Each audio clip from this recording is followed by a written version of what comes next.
ესენი იშვიათობაა რა. ივანე ჯავახიშვილის ტომეულები და რავი, მაგარი წიგნები მქონდა რა და როგორი სიტუაცია ისე ეგ პატარა ტერიტორია მაქვს შენახვისა და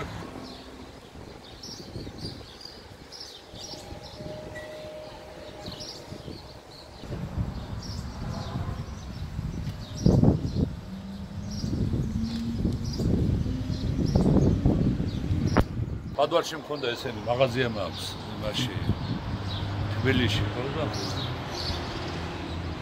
დათბორა რა სტექის ზონა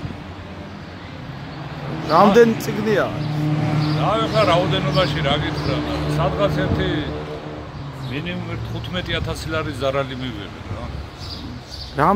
რა შინაარსი წიგნებია ზოგადად რო გითხარ? არის ლიტერატურა არის, ქართული ისტორიული წიგნები არის, ლექსიკონები არის, საწყობლო პროგრამაც არის, სხვაებები არის. მიმართეთ მერიას, განაცხადეთ ამის შესახებ. დღეს უნდა გავიდეს ჩემი ბიჭი ერთი რას ეთქვია და კომისია შეიქმნაო სტექი დაზარალებულების და რა ვიცი გოლები მე და გადახედავ თუ არა და მაკულატურაში უნდა შევჩავაბარო